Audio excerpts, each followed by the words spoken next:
Shalom shalom bana b'Imana nzima ndiza ko muguwe neza mwe mudahengesha ya gukurikirana ibiganiro bica kuri K9 TV kandi mushikara kwakira ijambo ry'Imana nize ko mushikara guhezagirwa n'ijambo ry'Imana ribageraho imisi yose. Praise God. Izina ry'Imana rishikara guhabwa icubahiro. Noneho nge tuganira twa Pasteur Ciza ko bamfatiyeho, ariko ndiza yuko mwese tuko turajana mufite umwete cyane uko ijambo ry'Imana. Ndiza yuko mudahengesha ya gufata umwanya wanyu mukareka ibindi byose kugira ngo manze mumvire ijambo ry'Imana, kuko ibindi byose turabizi ko bizohera, ibindi byose bizovaho, ariko ijambo ry'Imana rizogira nteri rizohoraho. Niyo mpamvu ndabatera intege kugira ngo mugire umwete cyane ukumviriza ijambo ry'Imana, kuko ijambo ry'Imana rizohoraho. Praise God, hallelujah. Iyo muze ngo ijambo ry'Imana rizohoraho gisigura ngo uwugize Yesu yavuze ngo wanyize ntazokwigera apfa. Gisigura ngo ni wava mu mubiri ntuzopfuye, ariko uzoba wimutse, uzogiye kubaho ubundi buzima. Umuntu wese wumviriza ijambo ry'Imana akabwira ngo we ntuzopfa, ariko uzogira nte uzobaho. Nibusagatereme karaho nakunda kuvuga kera mu misi heze, urabona urazi ko abisi hari akantu bakunda kuvuga bumva ngo ko twamenyanye ngo uzopfurya. Zina cyangwa ati je sinzopfa ndya ahubwo nzobaho ndya kuko namenyanye na Kristo. Muri make nzoba mu buzima kandi n'igihe nzosinzira nzoba ngiye gutangura kwaho ubundi buzima. Reka ne bateye intege zo kumvira ijambo ry'Imana, kuko ijambo ry'Imana ni buto itabora kandi ijambo ry'Imana rizohoraho. Wagize nawe ntazo kwigera apfa, ariko azokunguruza azova mu buzima hamaze kubaho ubundi buzima. Hallelujah. Hamwe n'ivyo zamuri biganza bya kugira ngo rusenge Imana amatubandanye na message turimwo mwa mino misi.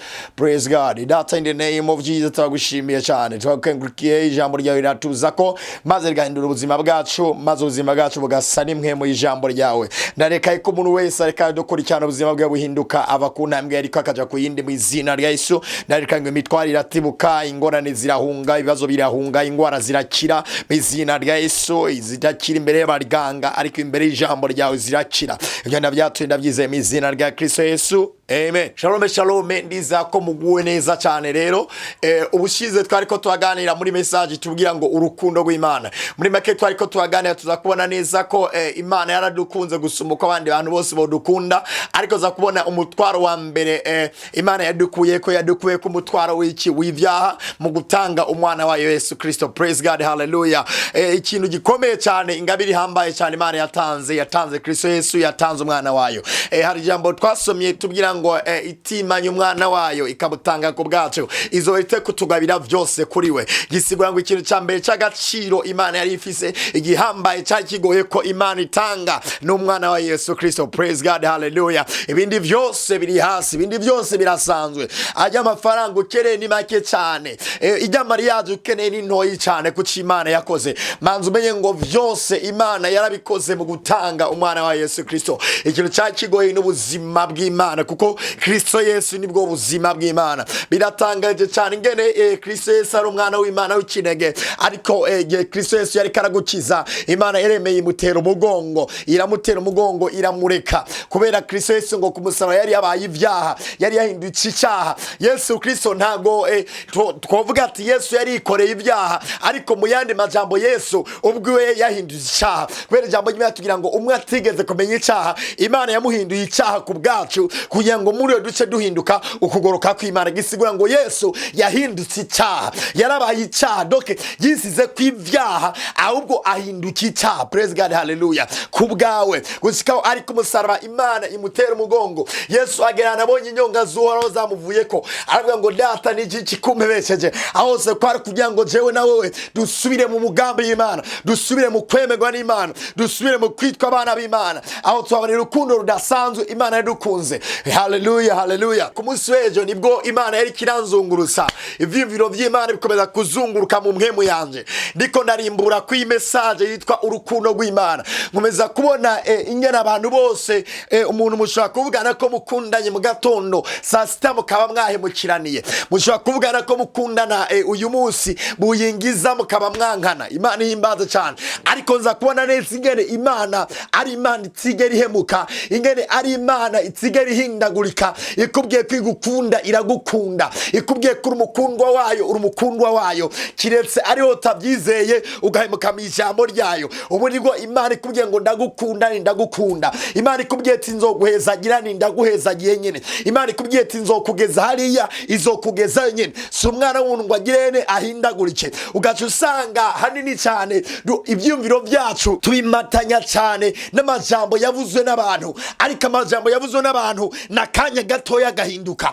nakanya gatoya rigahera. Ariko ijambo ryavuzwe n'Imana iryo rizohoraho kandi ni ngombwa ituzane ko icyo ryavuze. Ariko usanga rifata umwanya munini wo kurimbura ibyavuzwe n'abantu, kandi ibyavuzwe n'abantu nabyo bigirane bihindagurika. Imana ihimbaze gose. Reka ngutere intege ndugu yangu, uze wamushira kumuzirikanye, uze wamushira ku mutima cyane icyo Imana yavuze. Nigeze ubwira umuntu umwe ati ngoma ngubwize ukuri, wewe wo kubaza umuntu yagutuse, umuntu yaguhemukiye mu myaka 5 irangiye uracamwibuka. Muganda kubagiye message nigishije muyinga iheze ugasanga rukiyibuka. Mugabo umuntu yagutuse ugasanga uracagirane uracamwibuka. Imana ihimbaze cyane. Umuntu yaguhemukiye, umuntu yakubwiye nabi, umuntu yakuvuze nabi, ugasanga nubu uracavuga ngo ibyo ntakayangiriye, ibyo ntakayamvuze. Ariko ugasanga message nigishije mu ndwi yahera uwo yikubaza ni wo kwibukiye ariyo. Ibyo mwize kwa Mungu nibuki byari byo. Mugo umuntu yagututse mu mwaka uheze uracamwibuka.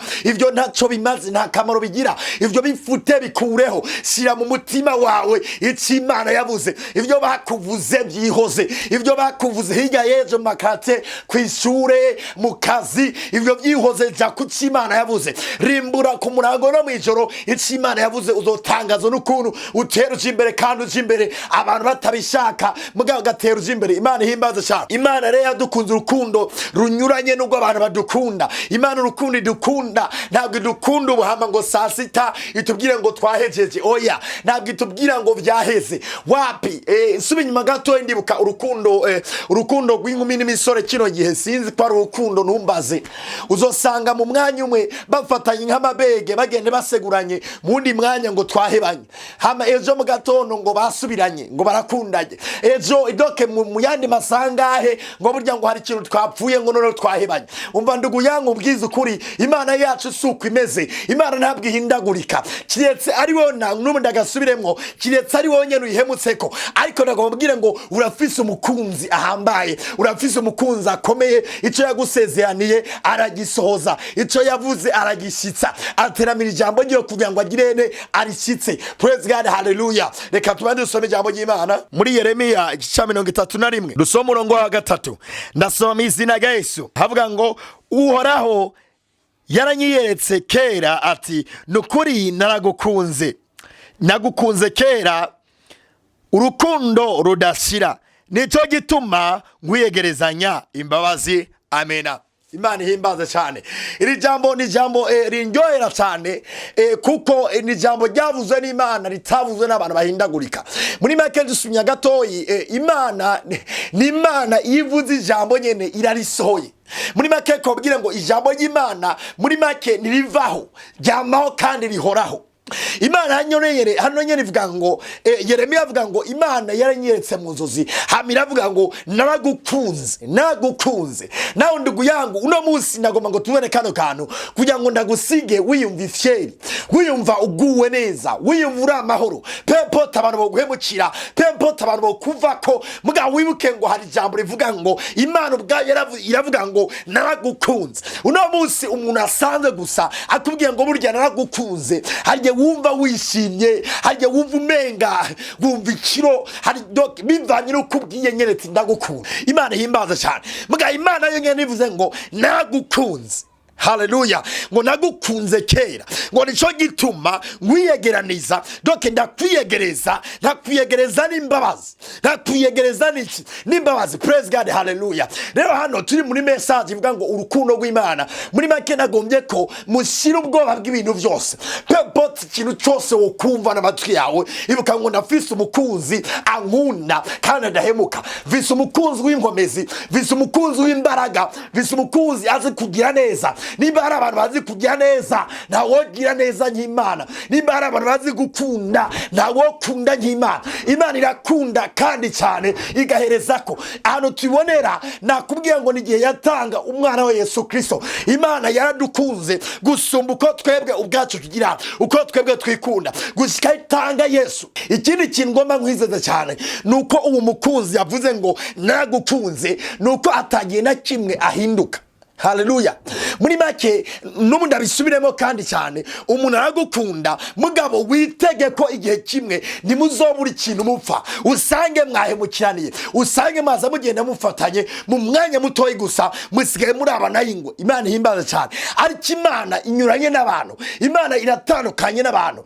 Abantu muri make bariyorobeka, hari no kugira ngo ndagukunda kandi ari kwiyorobeka. Hari abantu mwirigeze kuvuga ngo haribera babera kumenyo, ariko Imana ntabwo ari bera kumenyo. Praise God, haleluya. Imana yagukunze, yaragukunze kandi kabwire ngo ubimenye cyane, uri umukundwa w'iki, uri umukundwa w'Imana. Praise God, haleluya. Nibutsa akantu kamwe agakuru karaho mfatiye kukuna abantu ashobora kugukunda mu mwanya umwe ariko mu wundi mwanya akaguhemukira. Nibutsa agakuru karaho kimbeba ni injangwa, buri injangwa sinzi ko ntahura. Kimbeba ni nyabo. Okay, rero igihe kimwe inyabu yibera mu gipadiri. Murazi ko inyabu n'imbeba bisanzwe bihamana. Ico gihe rero inyabu yibera mu gipadiri iriyorobeka, iravuga ati je byukuri ukuntu padiri yamasoma injiri nkumva ndafashijwe, ati jewe ubu ngubu rero ndahindutse, ubu ndakundanye sinzongera kurya imbeba. Yanjangwa ijangaho ati kweri tokene sinzi ibyo yagira, mugabo yiravye ku maso akabona umenga injangwa kweri yarakijijwe ntabwo ikijya imbeba. Imana ihimbaza cyane, isigaye ifungura ibyo imigipadiri irumviriza injiri. Muri make imbeba ziravuga ati kweri ijya nyabu isigaye ikundana. Turabona neza ko by'ukuri kubyivuga n'ibyikora ntabwo izosubira kuturya. Kumbi injangwa irafise kamere muri yo kurya imbeba. Imana himbaza cyane, mugabo ikomeza kwiyorobeka. Igihe kiraho imbeba iravuga ati jewe reka nze gutembera mu gipadiri ko ari injangwa itajyana. Yambeba iri cyatembera mu gipadiri, injangwa irayibona. Yabenzi we wambeba waje ngaha kugirane. Yambeba nayo ati narumvise ko kijijwe, narumvise ko padiri arasoma injiri ati hamika gufasha, kandi narumvise we kutajya imbeba tikubera warakijijwe, warahindutse, uburakundana. Imana himbaza cyane. Yanjangwa wa mutima wo kujya imbeba uzamuka muri yo. Yavuga ati none ino mbeba je ndayita gute ko numvise ko yabimenye ko namavuga ko nkundana, none ndayita gute? Imana himbaza cyane, irayiganitsa pembeni jambo yavuze, ariko abantu bama bahemuka. Imana himbaza cyane, abantu bakubwira ibi uno munsi ejo bo guhinduka akakubwira ibindi, ariko ikidahinduka ni Imana. Imana himbaza cyane. Yanjangwa iriweza yambe bati reka shanda kurya sha. Yanjangwa nayo ati we bakubwiye ko nkundana. Yanjangwa nayo ngwe ati none wowe baza ko ntakurya. Yambe nayo toya ni wondya kuko narumvise kukundana. Yanjangwa nayo ati we burya baguhenze cyane. Hano mu gipadiri basanzwe bajya umubiri wa Kristo. Ati wewe niwe ntorya kwe. Wibaza ko wewe ntorya ku hantu basanzwe bajya umubiri wa Kristo. Imana himbaza cyane. Muri make ikintu ndiko ndashaka kwereka, naguteye inkono nkuru kugira ngo uhereke ko abantu ibintu byino si byinshi birahinduka, ariko idahinduka ni Imana. Hari abantu biyorobeka ugasanga umenga baragukunda, murakunda. Yego nibyo, siubwiye ko atabantu mukundanye, muganaje kukwereka ngo hamande y'abagukunda hari ugukunda gusumba uko bagukunda. Uko wizera abantu izera Imana gusumba uko wizera abantu, ko Imana ntizoguhemukira, Imana izoguta. Hari yavuze ngo nico gituma ndakwiyegeranya n'imbabazi. Imana twarayihemutseko, tuyikorera ibyaha binuka cyane, tuyivako, ariko yemera gutanga umwana Yesu Kristo. Imana himbaza cyane. Muri make gukunda Imana si nyungu zo buyihaye, ariko ni nyungu kuri wewe. Pero uko wizera Imana nuko ukunda Imana nikuzima bugenda neza. praise God, haleluya. Umwanya wufata ariko ufata umwanya munini wo kurimbura ijambo ry'Imana, niryo ryonyine ridahinduka. Ibindi byose bizohinduka, ibindi byose bizovaho, ariko ijambo ry'Imana iryo rigigera rivaho. Imana ihimbaze cyane. Rero narinje gutera intege umuntu wamenga abantu bamuhemukiye, wamenga ibintu byamuvuyeko, wamenga abantu bamuvako, wamenga abantu bamuvuga nabi, ukuvumenga ufise umwidogo. Je nigeze kuvuga ngo hakompemuka kumana abantu bose twovana, kubera ndazi neza ko Imana yaje irafise injana, irafise ikiranganisha. Nawe ndiguyango reka mbwire ngo abaguhemukiye reka guta umwanya kuri bo, kubera Imana irafise iri kujana. Komeza wizera Imana, komeza wiringira ico yavuze. Iyo Mana yagutangiye umwana wayo nizoguhemukira, izokugeza kure, izokugeza abana batari bazi ko wogera. Igikomeye cyane, komeza uyizigire, komeza uyinambeho. Ijambo ry'Imana rigira ngo abandondera udahumeka basombona. Abona bama mu ijambo ry'Imana, abona bama basoma ijambo ryayo, abona bama bayisenga, abona bama bayizigira. Nduguyanga kubwire ngo kwitwa uwizigira Imana ntabwo bizoguhombesha, kwitwa umuntu yizera Imana ntibizoguhombesha, kwitwa umuntu asenga Imana ntibizoguhombesha. Reka kwiruka cyane kubitagira ikimazi ugatera Imana umugongo, kubera Imana niyo buzima. Nkunda kuvuga ngo Imana ni ubuzima bw'uno munsi kandi n'ubuzima bw'ejo, niyo ntango kandi niyo herezo. Gisigura ngo nizera Imana mfise intango nziza kandi mfise n'iherezo ryiza. Shagabadesideya rimante kezede rabosa ngene nkose kano abantu benshi bazi ngo iherezo ryiza bararisengera. Ukaza umuntu ngo ndagusabiye ngo wame ngo uzogira iherezo ryiza. Ukaza umuntu ngo reka ngo sengere iherezo ryiza. Mana ndakwinginze uzome iherezo ryiza. Imana iyo iherezo ryiza kwera warisengeye. Iherezo ryiza riri mu Mana nyene. Nizeye Imana, ngendana n'Imana, ngendana n'ijambo ry'Imana, nta mwanya wo gusengera iherezo nkeneye. Kwari iherezo Imana ni intango kandi ni iherezo. Gisigura ngo nizeye ijambo ryayo, nkagendana nayo, nkagera murongozi bwayo, ndafise iherezo ryiza. Matakabaya Imana rega ntuzogendana ngo tugendana mwaka hamundi mwaka icibwiye ati mvako ndaguhevye. Ntabwo Imana ihinduka, kireta ari jewe nyene memutse ku ijambo ryayo. Ubundi bwobwo ntabwo uzoronka iherezo ryiza ngo rikwera wafashe doke wafashe amafungo ngo reka sengera iherezo ryiza. Iherezo ryiza ntibarisengera, ahubwo basoma ijambo bakaryizera, bakarongorwa naryo, hama bakaronka iki iherezo ryiza. Iherezo ryiza ryabonekeye muri ndega yewe, ryabonekeye muri Kristo Yesu. Vise Kristo muri jewe, ijambo ribwira ngo abari muri Kristo Yesu nta rubanza ruzobasinda. Vise Yesu ubuzima bwanje ndafise iherezo ryiza.